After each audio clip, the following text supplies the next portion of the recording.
Hey everyone, welcome to another edition of PowerCore Productions and Podcastings. In today's video, a double upload day if you will, we're going to be covering Jujutsu Kaisen The Spire's Curse, What If Miles Morales Was Sukuna's Vessel, Season 1, Part 9. Now originally this was supposed to come out tomorrow, but I'm going to just be doing this today because tomorrow Part 10 will be the Season 1 finale. But that's not going to be where this series ends. That's because next week we are going to be covering the Gojo arc, the first 5 episodes of Season 2, that I will condense down into an OVA video special. Along with that, we're also going to be covering Jujutsu Kaisen Movie 0 as well.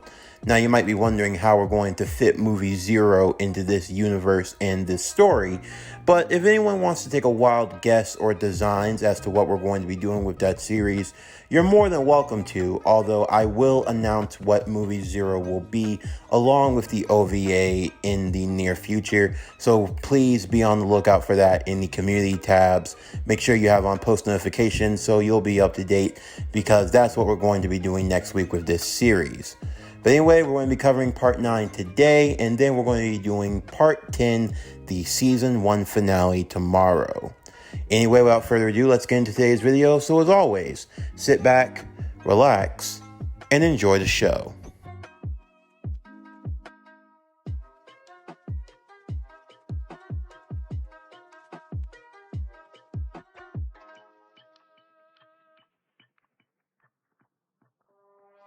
Following the Kyoto Goodwill event, Yuji, Nobara, Megumi, and Miles were sent off to investigate another strange occurrence with a sighting of cursed spirits. It was following an incident where certain civilians had been going missing, those who were connected to an old urban legend that was associated with the bridge known as the Yashoshi Bridge. Of course, to everyone's surprise, Megumi would actually be familiar with this sort of urban legend, seeing as how the bridge wasn't too far from his old alma mater, that being Saitama Uramai East Junior High. Of course, there were jokes to be thrown around, especially by Miles along with Nobara and Yuji, seeing as how they were going to Megumi's old stomping grounds and getting a chance to see just what type of person he was back in his junior high days. Although personally, Megumi didn't want to indulge them or to indulge the past. For him, it was best to just let sleeping dogs be where they lie, as their main focus right now was focusing on the bridge and the curse that went along with it. Of course, while they continued on in their investigation, much to Megumi's horror, he would learn that his sister had actually been affected by the curse, given the fact that she had undergone the quote-unquote trial of the bridge itself. The curse was on some sort of time delay, and given how soon they had, it wouldn't take long before it took effect, meaning that it was up to them to dispel the curse of the bridge as soon as possible. Of course, that would be easier said than done. It seemed as though they might have been dealing with something that would have been way above even them, but this was the life of a Jujutsu sorcerer. You never knew what type of situation you'd find yourself in, and even more so than that, you couldn't just turn down a mission so easily. So for the 4, they were going to have to continue their investigation of the bridge itself, and to see whatever they might find in the process. Both Yuji and Miles understood Megumi's frustrations, and with wanting to get the curse of the bridge exorcised as soon as possible. Given the fact that his own sister was affected, and with the stake of potentially losing family, they knew all too well the severity of them not being able to complete this mission and to exorcise the curse. Megami would deduce the correct sequence of conditions that would be needed to pass through the cursed barrier that was beneath the bridge. And now the 4 first years would now enter into its domain. The main goal in mind was to find the one behind the cursed spirit itself, and to kill it quickly, seeing as how his sister was already in a defenseless state and they wouldn't have much time. Once they had made their way in, they would soon find the cursed spirit that they were looking for, a mole-like monster of a creature who poked its head in and above ground repeatedly, while also shooting up jagged spikes and edges, attempting to stab them from underneath. With Miles and with Megami, the both of them having the power of the cursed spider, their spider senses were able to work in wonder, being able to detect where the danger was occurring, not only to themselves, but also to Yuji and to Nobara also. With all 4 of them working together, they were soon able to find the mole-like cursed spirit, with Miles using his webbing to restrain and hold it in place, while Megami would deal the killing blow, killing the cursed spirit and finishing it off once and for all. However, for our 4 heroes, just when they thought that they had already dealt with the worst that the cursed spirits had to offer, it seemed as though only more and more danger was being added to the equation. It came in the form of what appeared to be a cursed spirit, one of green-like skin, more monstrous than anything else, with a mouth where its stomach was supposed to be. The cursed spirit referred to itself as Jujutsu. The being in question would begin to attack the 4 as they moved out of the way, dodging and attempting to evade it. However, while Yuji would take the front, attempting to deal with Jujutsu, another one would emerge, this one more humanoid in appearance, that referred to itself as Iso. The 2 remarked that they were brothers, and that the reason for them being here was that they had come for Sukuna's finger, the one of which that was now lost inside of this domain. Now seeing that this was more than just an attack by random cursed spirits, but that this was also in line of dealing with Sukuna's finger, the situation only took a turn for the worse. Of course, under normal circumstances, when dealing with potential special grade curses, the more than optional course of action would have been to try to retreat, but to potentially lose one of Sukuna's fingers, and in such a manner to sentient special grade curses, wasn't something that could be left to chance, or what could be an option. As such, Yuji, along with Nobara, would find themselves dealing with the 2 special grade curses that had chosen to make their presence known, the 2 being classified as Curse Womb Death Paintings. From a distance, Mahito, the one who had been responsible for reviving all 3 of the Cursed Womb Death Paintings, while keeping one of them behind, the 3 in essence referring to themselves as brothers. These were special grade curses that had been sealed off when he had made his way into Jujutsu Tech during the event of Kyoto versus Tokyo School. Not only did he steal the fingers that the school had already had present within, as instructed by Geto, but he also took the time to steal 3 of the 9 Cursed Womb Death Paintings. These were cursed spirits of sorts. They were shriveled up, no more than embryo. However, once they were lodged inside of human vessels, then they could take form as half human, half cursed. You could say that they were effectively hybrid cursed spirits that, instead of just being made of cursed spirit energy, took on a more human-like form, and when you destroyed them, left behind a body. Of course, while Geto was sure of Mahito's ability, and in his case of being able to accomplish the mission that he had been given, there was also something else that he had been meaning to give him. Do you think that they'll be able to get Sukuna's finger, especially with the vessel being there?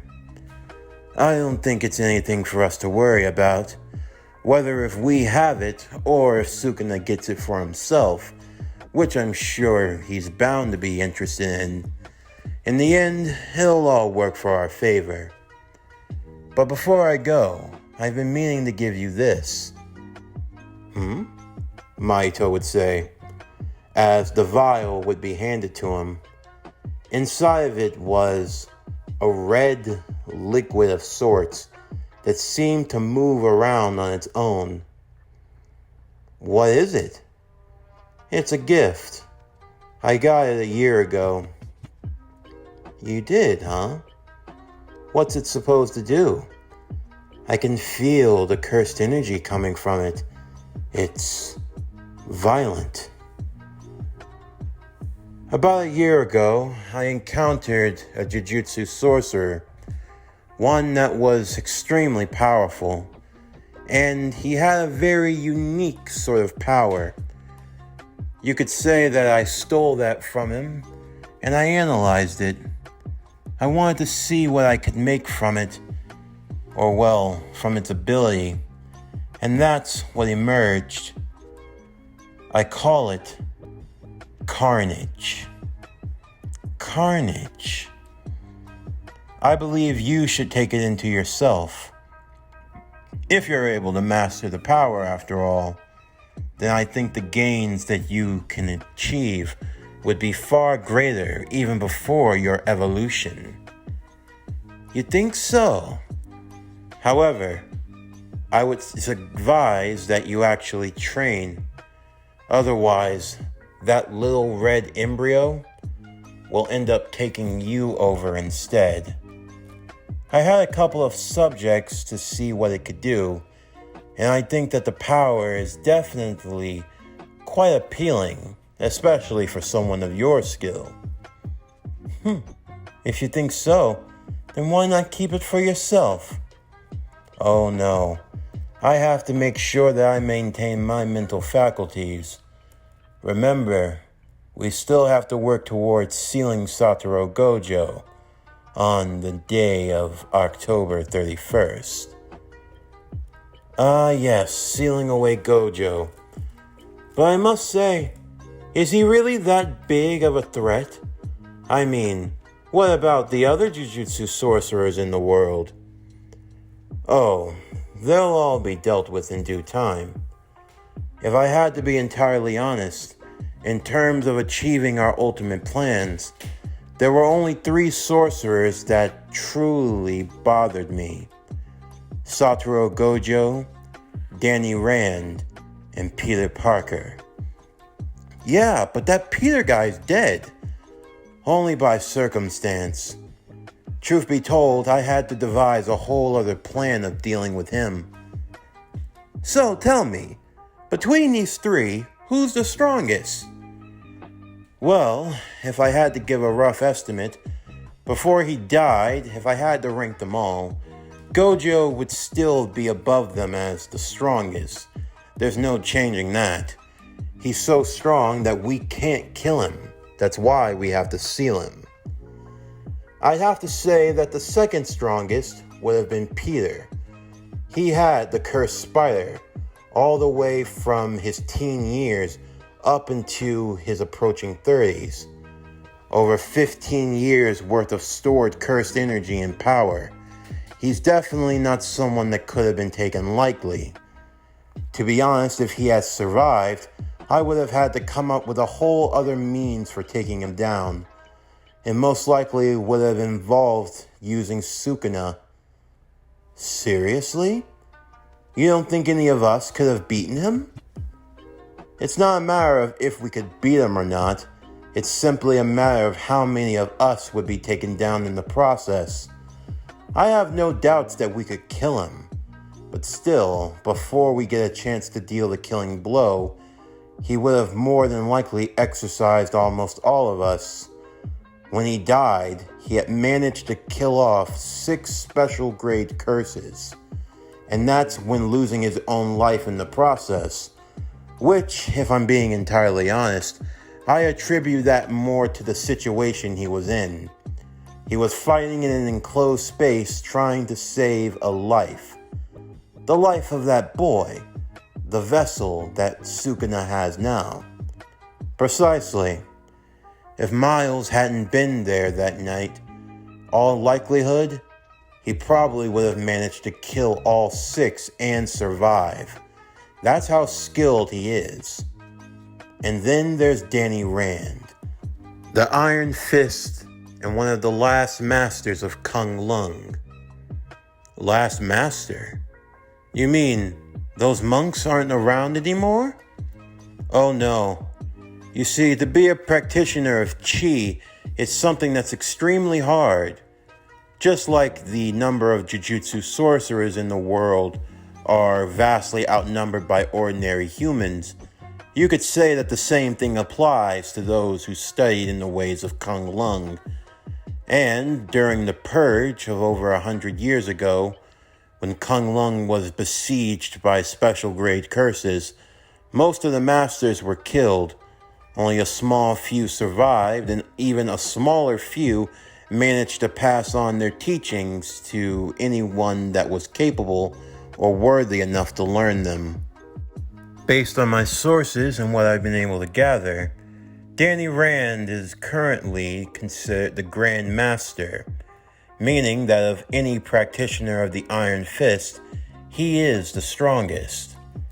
And the only other 2 practitioners that we know of is a 3rd year from Jujutsu Tokyo Tech, a boy by the name of Lin Lee, although he's currently traveling overseas and isn't in Japan at the moment. And of course, Yuji Itadori, 1st year Jujutsu sorcerer. Ah yes, but what about that Sorcerer Supreme guy, Dr. Voodoo? You could say that he's more of a teacher than anything else. Definitely powerful and not one to be taken lightly. I would say, based off of the current rankings and where things stand, Gojo is still stronger than him, although I would say that Dr. Voodoo would definitely be one of the more stronger Jujutsu sorcerers that exist at the moment, although he's his own can of worms. It isn't even so much just his power, it's the number of skills he's learned and amassed. In all likelihood, I would save away dealing with him for a later date and time. Fighting him wouldn't be so much a matter of dealing with overwhelming offense, it would be dealing with a tricky defense. It would be like sieging a castle. It's not something that can be accomplished in one day. It would have to take a period of time, but eventually his forces will be worn down, and he too will fall. So why not seal them all away? Because just sealing away Gojo will require one of the more stronger seals that this world has to offer. But once Gojo is sealed away, the others will follow suit. I have individuals who already know their role and position. Shortly before Gojo is sealed away, I'm going to make sure that everyone's in position for where they need to be. Among most importantly, there are a few conditions that we have to meet in sealing away Gojo. 1. We need to make sure that he doesn't have adequate backup. That means keeping Danny Rand away from Shibuya. Keeping him away? Yes. We have to keep him away, and we have to keep away the Sorcerer Supreme. If either one of them arrive and are able to back up Gojo when we try to seal him away, it won't work and we're all going to die. That's why it's very crucial that the moment we begin the operation, we keep them as far away as possible until it's done.